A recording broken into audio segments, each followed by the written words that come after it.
welcome to Honey and Soul with Ginger and Mel, and we are so excited that you tuned in. We are going to have cozy and comfy conversations with you guys, so my little poet is going to explain it all, where we came up with the name. I love it, yeah. Okay, so as you guys get to know us, you're going to see I'm really big in metaphor. And as we were trying to figure out like what to call our podcast, naturally, I went to, obviously light was going to be a big piece of this, right? And so soul is spelled S-O-L, like soul, solar, light. And then honey. And it's in Spanish. And it's in Spanish. San Antonio, that's where headquarters, Honey and Soul headquarters. That's awesome. But also, honey is like the nectar of life, right? Like it's sweet, it makes everything sweeter. And this is really about lifestyle optimization, like self-care, the yummy stuff, leaning in. Also, Melissa means honeybee. So I'm naturally like super into like honeybees and like the metaphors of what bees do. And then of course light grows, it exposes, and it embodies a lot of what we want to use this platform and this catalyst as. So yeah, was that a good metaphor, poetic? Yes, that was excellent. So we're just excited to have you guys join in. We are going to have real and raw, authentic conversations about everything that nobody wants to talk about, but everybody wants to know about. Okay, Mel, let's share a little bit about how this all began, Honey and Soul. I love it. Well, I mean, it's been about a year and a half. About a year and a half. We've been trying to figure out, like, we both knew that we wanted to share this work and do this work with you guys, and like we're gonna do a book. A book initially, or like a workbook of some type, but which we're still gonna do it.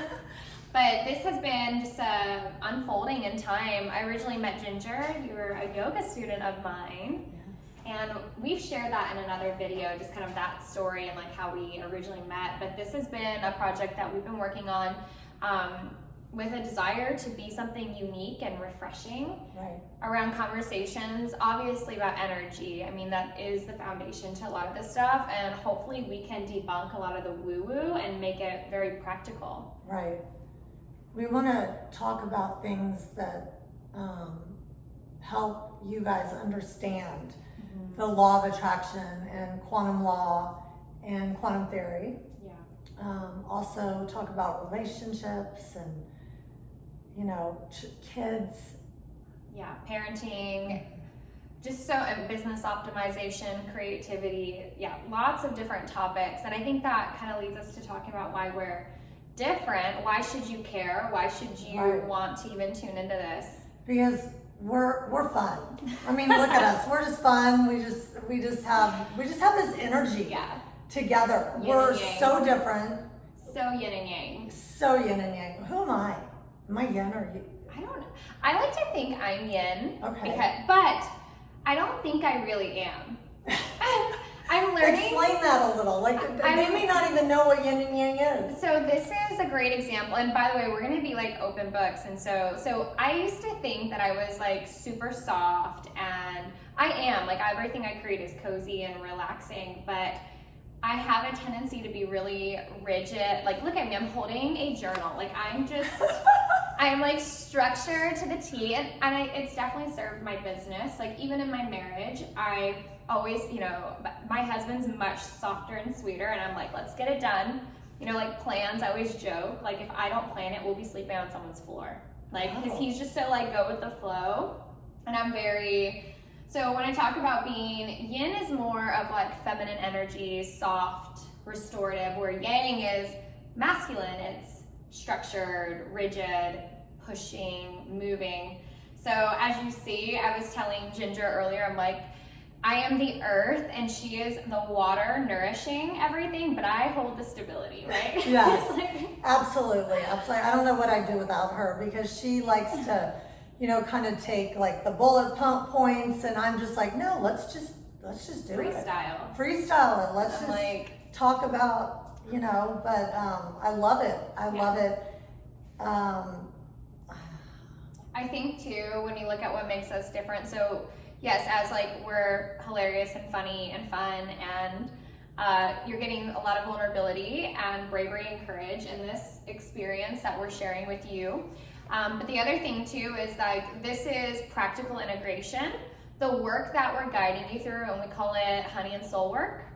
The work that we're guiding you through is to optimize your life. It's to elevate your self-care practices and learn how to embody this stuff. Like, this is not about theory. This is not about rumor. It's about doing and being.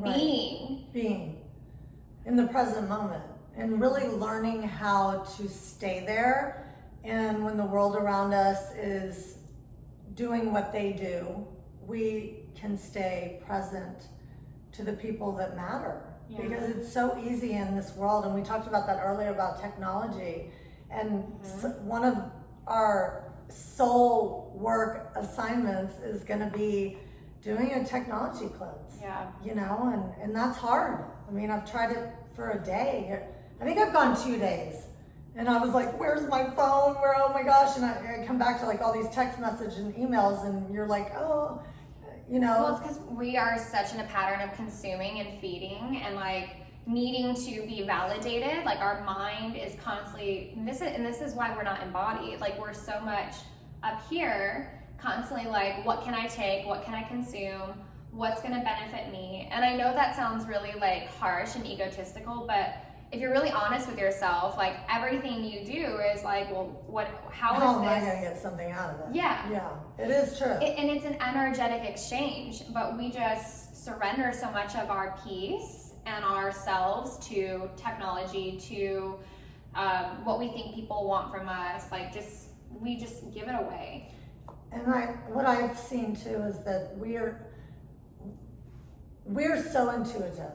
Yeah. And like you talk about embodied, you know, in those moments, like you meet someone and you just feel those feelings, and we don't go with that. We think about it and we're like, I'm not going to go with how I feel. What has society told me to perceive or judge this person or this experience versus like, well, how do I feel? Right. Yeah. So because we don't, it's like we're living in our bodies, but we're not. No, you know? Yeah, we're so disembodied. And that, honestly, that is like my why, like my deep why with yoga and these practices is because when you learn how to come home to yourself, that truly does unlock a lot of abundance, a lot of peace. Yes. Like hard stuff can be happening on the physical plane, but then when you're in a place of emotional intelligence and connectivity to your power, it's like you see possibilities, you see bigger picture, you're not as reactive. Right. And when you're in alignment, you know, with the mind, the heart, and God, when you're in that full alignment, you're able to be present and you're able to show up and navigate the world in a phenomenal way. And you're embodied because you're just, everything's in alignment. And so you attract others that are in alignment with you. I love it. Yes, and that we're going to go so deep into this work of that alignment, of that attraction. And the other piece too of another reason why we're different from a lot of this stuff out there when we talk about quantum and we're talking about self-development is it comes from an evidence-based foundation. So a lot of this stuff is founded in current research that's going on in mindfulness, current research that's going on in connection and resilience. And you will see I am a total nerd. So Ginger's like, Melissa, that word is like that's I'm definitely gonna have her, if there's words that I don't even understand, I'm gonna like call her out and be like, okay, dissect that for us, spell it out for us, please. I promise I will. I do a lot of work with like pitching mindfulness to whether it's the government and military programming to businesses and corporate. So I use a language that I think some will really resonate with, and others, if you're confused, don't worry, she'll make sure that we're all on the same plane. But yeah, the one thing with this with these conversations is to bring current research and goodies that are happening right now to help us grow and heal. Right, especially right now. Such a need. Such a need. Yeah. Like, we couldn't have chosen a better time. Which is like one thing that's been so beautiful about quarantine, right? It's caused so many people to slow down and like explore and shift spiritually, you know? Yeah. And you've seen that. I mean, this is spiritual warfare. That's how I believe, you know? Yeah, especially what's happening right now. And we'll talk more about that, but there's a lot of spiritual warfare happening in the collective sense of society. Right. But also everybody individually is doing a lot of this work. So yeah, they are, and it's so incredible. You think about it, and I don't think that people would really be doing this work if we were still racing. Like, I don't even go out to dinner anymore because I just want to stay at home because it's just uncomfortable. I mean, this has been hard, I think, on all of us. Yeah. It's very hard. It's hard watching my children wearing masks everywhere, and we can, you know, go into that more. I definitely feel that it's important to follow the law and what's expected of us, but I also believe in other things. Advocate for thinking for yourself a little bit exactly, too. you know, and that is going to be a big topic. Yeah. You know, we're gonna have specific topics about those things, like thinking for yourself instead of letting somebody else think for you, because it's so easy to do. Yeah, or even being just a puppet of the media. I mean, there's so many pieces to this, but a lot of times when we're acting in a place of just doing without thinking, right. It's patterned, and it's patterned from the need to belong, and we don't understand that that's where we're operating from.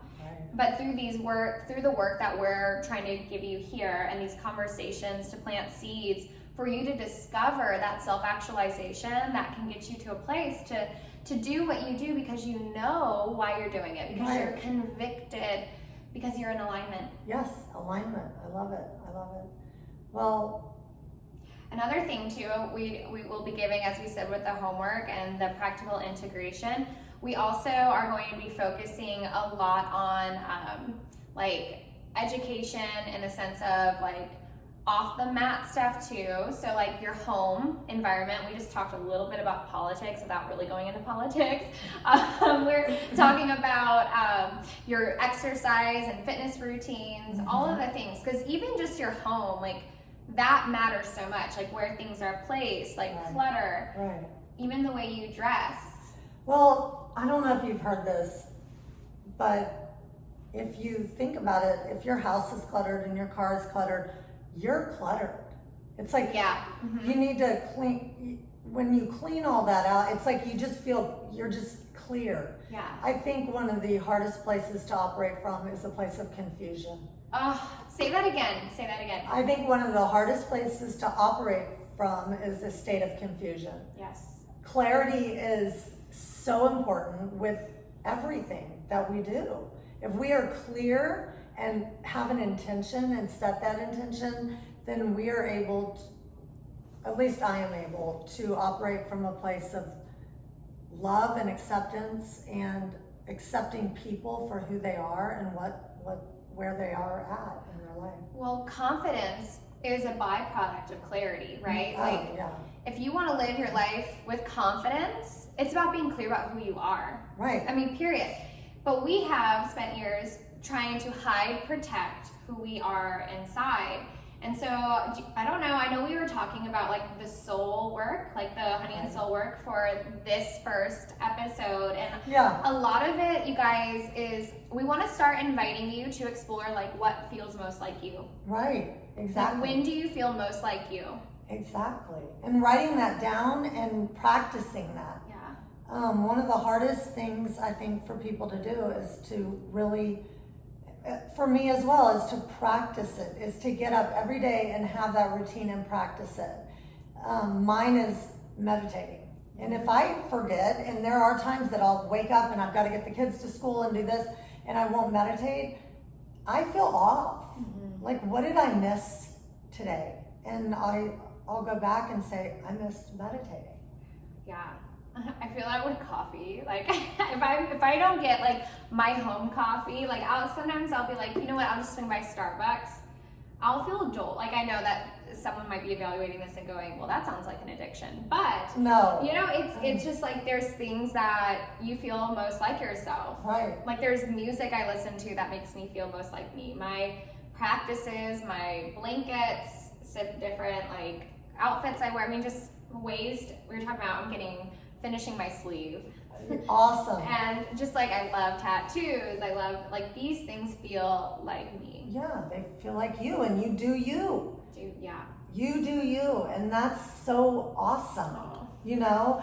But I have to say that when you just said that you can't go without your coffee, like I'm just like going, wait, I'm literally saying that I forget to meditate. I never forget coffee. Like that's the number. I mean, my coffee is like I roll out of bed and I'm like making the Keurig, just pouring the cream. Yes, it's ritual. Yeah. It is like the most delicious ritual. Right. And in my work in yoga therapy, I find that we have a natural craving to hold space, and we use domains like mindfulness, meditation, yoga, ritual, these things that cultivate that space. So, and it's so easy to not do it and just I can't do it today, I'll do it tomorrow, and it's tomorrow, and it doesn't serve us. No, we have to do self-serving because we have to take care of ourselves before we can be of service to anyone else. Yeah. And if I'm not taking care of me, how am I able to show up for someone else? Right. You just can't. And I have been in places in my life where I wasn't taking very good care of me.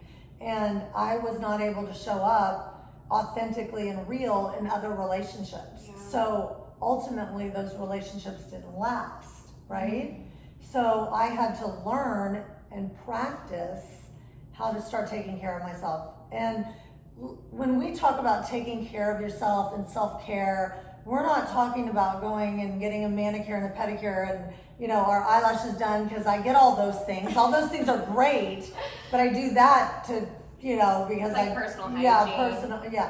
I'm talking about self-care to where we're going within and feeling the feelings of this is who I am, because I can go get eyelashes and nails and Botox and all of it, but that's not truly who I am. When I am sitting still and I'm with God, sitting in my meditation, that's who I am. Yeah. When I'm hiking and feeling nature, that's who I am. So when I'm taking a bath with beautiful bath salts and candles, that's who I am. Those are the yummy experiences. But those are pauses, right? It's like when we go in, and one thing, like I think that when we talk about personal hygiene or like pedicures, things like that, I mean, having the confidence in yourself, like I always joke that it's just an accessory. Right. It's just an accessory. Right. And when you cultivate meaning from within, it's like you get things not because you're like, oh, this is gonna make me good enough, but it's because I like it. Like it makes me feel good and it's fun. And so it operates from this place, but you have to know your non-negotiables first. Oh, absolutely. Yeah. And we're gonna have an episode on, I call it the not good enough syndrome. Oh yeah. And I'm sure most people in the world have been in that place at some point in their life. I want to help you. We want to help you not stay there, and how to get out of that, and how to know you are enough. Yeah. Spoiler alert: you'll never be enough for the world. If you stay in that place, you'll never be enough. You never will be. I mean, you won't be. You can only be enough for you, and you're enough to God. Yep, and that's what matters. We really hope and look forward to continuing these conversations with you. Connect with us on Facebook. We're all over the place. So you can connect with us on Facebook, Instagram, YouTube, and Apple. Yay! Okay, and one more thing, homework or soul work, sorry, it's not homework, it's soul work, is to get yourself a pretty journal. Cheers. Cheers. Get a journal and go and get something cozy for you.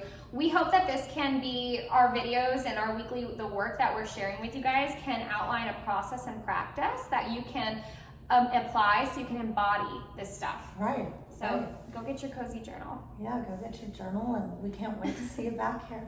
Have a great week.